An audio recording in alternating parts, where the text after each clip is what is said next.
Hi this is Shahid Khan. स्वागत है आप सभी का मेरे यूट्यूब चैनल shahidsaab.com में। आज के इस वीडियो ट्यूटोरियल में हम बात करने वाले हैं वेरिएबल इन पाइथन। वेरिएबल क्या होते हैं, वेरिएबल का क्या यूज़ है, प्रोग्रामिंग में वेरिएबल क्यों यूज़ किए जाते हैं, इन सभी क्वेश्चन का आंसर हम इस वीडियो ट्यूटोरियल में देखने वाले हैं। तो देखते हैं सबसे पहले वेरिएबल की डेफिनेशन। सबसे पहले हम यहाँ पर बात करने वाले हैं कि वेरिएबल जो हैं वो क्या हैं, एक आइडेंटिफायर्स हैं। आइडेंटिफायर्स की डेफिनेशन हम पहले ही कवर कर चुके हैं। अगर किसी ने आइडेंटिफायर से रिलेटेड वीडियो नहीं देखा है तो पहले वो उस वीडियो को देखे, उसके बाद उसको आइडेंटिफायर समझ में आ जाएंगे। वेरिएबल जो होते हैं वो नेम्ड मेमोरी लोकेशन होते हैं और डेटा को स्टोर करने का काम वेरिएबल किया जाता है।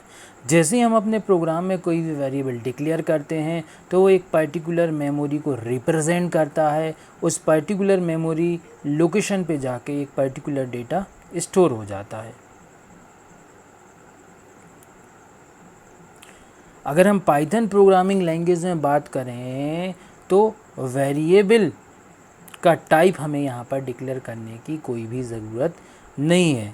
जैसे ही हम वेरिएबल को कोई वैल्यू असाइन करते हैं उसी टाइम पे उसका टाइप डिसाइड हो जाता है। तो यहाँ पर हमें अलग से वेरिएबल का टाइप बताने की ज़रूरत नहीं है। जो स्टूडेंट यहाँ पर सी या जावा सीख कर आए हैं, पाइथन में थोड़ी सी उनके लिए वेरिएबल से रिलेटेड प्रॉब्लम आ सकती है, क्योंकि सी और जावा में वेरिएबल को डिक्लेयर करने का जो सिंटैक्स है वो थोड़ा सा अलग है, लेकिन पाइथन में वेरिएबल को डिक्लेयर करने का सिंटैक्स अलग है। और जो बिल्कुल फ्रेश प्रोग्रामर है, जिनकी पहली प्रोग्रामिंग जो है वो पाइथन है, उनके लिए यहाँ पर कोई भी प्रॉब्लम नहीं आने वाली है। ओके, एक बात और हम यहाँ पर डिस्कस कर लें कि आपके माइंड में ये क्वेश्चन आ रहा होगा कि सर वेरिएबल का यूज़ क्या है प्रोग्रामिंग में।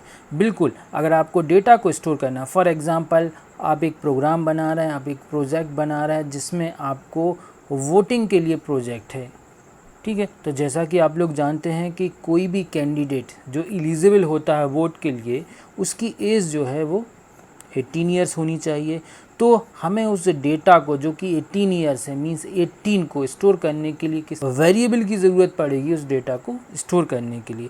तभी हम आगे कंपैरिजन कर पाएंगे कि ये जो डेटा हमने एक वेरिएबल में स्टोर किया है, अगर यूज़र सप्लाई करता है कि उसकी एज 18 ईयर्स है तो वो वोट कर पाएगा। अगर उसकी एज जो है 18 ईयर्स नहीं है तो वो वोट नहीं कर पाएगा। तो ऐसी बहुत सारी सिचुएशंस जो है वो प्रोग्रामिंग में रहती हैं जहाँ पर हमें डेटा का यूज़ करना पड़ता है। तो उस केस में डेटा को स्टोर कराने के लिए हमें वेरिएबल की ज़रूरत पड़ती है। वेरिएबल से रिलेटेड और डिस्कशन के लिए हम चलते हैं पाइचार्म आईडी पर। हम पाइचार्म आईडी पर आ चुके हैं। यहाँ पर हम देखते हैं वेरिएबल से रिलेटेड और डिस्कशन। ओके, सपोज़ हमने एक वेरिएबल डिक्लेयर किया नंबर, और नंबर में स्टोर कराया 10। जैसा कि हमने अभी डिस्कस किया था कि जैसे ही हम एक वेरिएबल को एक वैल्यू असाइन करते हैं, तो यहाँ पर नंबर एक वेरिएबल है, उसको हमने असाइन किया हुआ है 10। तो नंबर का data type automatically Python interpreter decide कर लेगा। ओके, चलिए इसको हम प्रिंट करा के देख लेते हैं। तो प्रिंट फंक्शन का यूज़ करके हम इसको प्रिंट करा लेंगे। ओके, इस प्रोग्राम को सेव किया और यहाँ पर ये जो रन ऑप्शन है, यहाँ पर इस पे जाके हम इसे रन कर देंगे। रन जो भी हमारे प्रोग्राम का नाम है। ओके, तो यहाँ पर आप देख सकते हैं नीचे हमें आउटपुट दिख रहा है कि यहाँ पर वैल्यू प्रिंट हो रही 10, जो कि 10 जो है वो एक वेरिएबल में स्टोर है। उस वेरिएबल का नाम क्या, हमारा नंबर। चलिए इस प्रोग्राम में थोड़ा सा चेंज करते हैं हम, और नंबर जो वेरिएबल है उसको एक और वैल्यू देते हैं। हम क्या देते हैं, 30, और इस वैल्यू को हम क्या करा लें, प्रिंट करा लें। ये हमने वेरिएबल का नाम लिख के इसको कंट्रोल एस किया और यहाँ से रन करके इसको हमने प्रिंट करा लिया। तो यहाँ पर आप देखेंगे आउटपुट स्क्रीन में आपको 2 आउटपुट मिल रहा है। कितने मिल रहे हैं? 10 और 30। तो यहाँ पर हम देखें कि सबसे पहले हमारा जो वेरिएबल है नंबर, उसमें कितना असाइन किया? 10 असाइन किया। जब हम प्रिंट करवा रहे हैं नंबर वेरिएबल को, तो यहाँ पर हमें पहला आंसर कितना मिलेगा? 10 मिलेगा। फिर हमने उसी वेरिएबल में कितना असाइन कर दिया? 30 असाइन कर दिया। तो जब हम उसी वेरिएबल को प्रिंट करें, मीन्स नंबर वेरिएबल को प्रिंट करवाएंगे, तब हमें आंसर क्या मिलेगा? 30। तो हमें 2 आंसर मिलेंगे, 10 और 30। ओके। दूसरी बात, अगर हम नंबर में ही, नंबर जो हमारा वेरिएबल है उसमें कोई स्ट्रिंग असाइन कर दें। सपोज़ हमारी स्ट्रिंग का नाम क्या है? साजिद। तो इस बार जो है इसको हम क्या करा लें? प्रिंट करा लें, क्योंकि हमें देखना है कि इसने क्या स्टोर किया हुआ है। तो फिर से इसको सेव किया, रन करेंगे, आउटपुट देखेंगे तो हमें यहाँ पर 3 आउटपुट मिलेंगे। यहाँ पर आप देख सकते हैं कितने आउटपुट मिल रहे हैं? 3, 10, 30 और साजिद। तो वेरिएबल हमारा एक ही है, लेकिन हम टाइम टू टाइम उसमें क्या कर रहे हैं? वैल्यूज़ को चेंज कर रहे हैं। ओके। यहाँ पर हम देख रहे हैं कि जब हमारा प्रोग्राम रन हो रहा है तो उस टाइम पे हम वेरिएबल की वैल्यू को क्या कर रहे हैं? वेरी कर रहे हैं, मीन्स चेंज कर सकते हैं। ओके। तो यहाँ पर डिस्कशन में निकल के आता है, हम वेरिएबल के अंदर इंटीजर वैल्यू पास कर सकते हैं, स्ट्रिंग वैल्यूज़ पास कर सकते हैं, फ्लोट वैल्यूज़ भी पास कर सकते हैं, और कुछ पाइथन में डेटा स्ट्रक्चर होते हैं जो कि हम आगे डिस्कस करेंगे, वो भी हम पास कर सकते हैं। ओके। अब यहाँ पर हम थोड़ा सा वेरिएबल से रिलेटेड रूल्स की बात कर लें। पहला रूल ये कहता है वेरिएबल से रिलेटेड कि वेरिएबल का नाम हमेशा किससे स्टार्ट होना चाहिए? अल्फ़ाबेट से स्टार्ट होना चाहिए। कभी भी डिजिट से, नंबर से या स्पेशल सिंबल, सिर्फ एक सिंबल को छोड़कर, अंडरस्कोर को छोड़कर, बाकी किसी भी स्पेशल सिंबल से वेरिएबल का नाम स्टार्ट नहीं होना चाहिए। एग्जाम्पल अगर हम देखें कि अगर हमने लिखा एक वेरिएबल या name is equals to what? Sajid. Okay. और इसको क्या करा लिया हमने? प्रिंट करा लिया, और इसको सेव करके हमने क्या करा? इसको रन करा लिया। तो यहाँ पर देखेंगे आपको करेक्ट आउटपुट मिल रहा है। लेकिन अगर हम वेरिएबल के नाम में थोड़ा सा चेंज कर दें, जैसा कि हमने कहा कि हम डिजिट से स्टार्ट नहीं कर सकते, अगर हमने इसको ऐसा करा, तो अब यहीं पर देख सकते हो कि यहाँ पर एरर आना शुरू हो रही है। यहाँ पर आप देख सकते हो रेड लाइन आ गई है, यहीं पर पाइथन इंटरप्रेटर एरर जनरेट करने लगेगा। दूसरा, अगर हमने कोई सिंबल लगा दिया, सपोज़ हमने यहाँ पर लगा दिया ये साइन, तब भी आप यहाँ पर देख सकते हो कि हमारी एरर आना शुरू हो गई।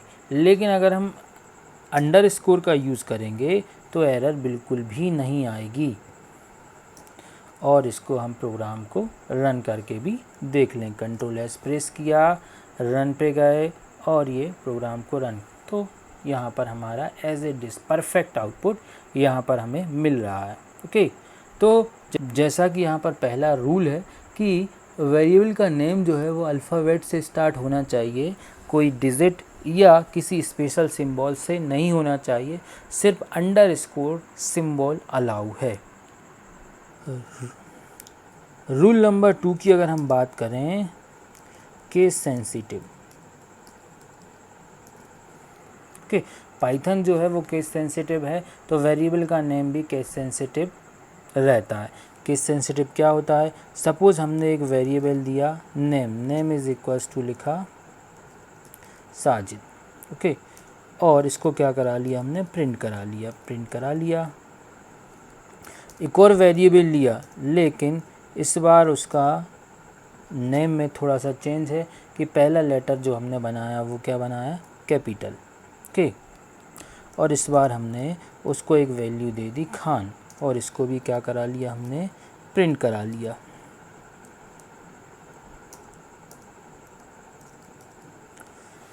इसको सेव किया प्रोग्राम को और हम रन करेंगे।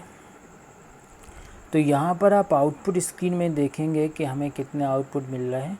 दो आउटपुट मिल रहे हैं। क्यों? क्योंकि हमारे दो वेरिएबल क्रिएट हुए हैं, एक नेम नाम से जिसमें सारे के सारे लेटर जो हैं वो स्मॉल है, दूसरा भी नेम नाम से वेरिएबल बना है लेकिन इसका पहला लेटर क्या है, हमारा कैपिटल है। तो case sensitive Python programming language होती है। यहाँ पर स्मॉल लेटर और कैपिटल लेटर दोनों को अलग अलग डिफ्रेंशिएट किया जाता है। रूल नंबर 3,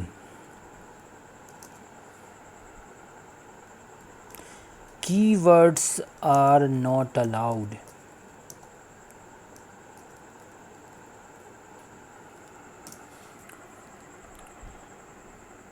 जितने भी कीवर्ड्स पाइथन ने दिए हैं उनको हम एज ए वेरिएबल यूज़ नहीं कर सकते। फॉर एग्ज़ाम्पल, अगर हमने लिखा df as a variable use कर रहे हैं और इसको कोई वैल्यू दे दी 100, तो यहाँ पर आप देखोगे रेड लाइन आ गई है, मीन्स बिल्ट इन कीवर्ड्स को हम एज ए वेरिएबल यूज़ नहीं कर सकते। और एग्ज़ाम्पल अगर हम देखें, सपोज़ यहाँ पर हमने दूसरा कोई इफ़ इज़ ऑल्सो कीवर्ड, यहाँ पर फिर से आप देख रहे हैं कि रेड लाइन आ रहा, मीन्स बिल्ट इन कीवर्ड्स को हम एज ए वेरिएबल यूज़ नहीं कर सकते।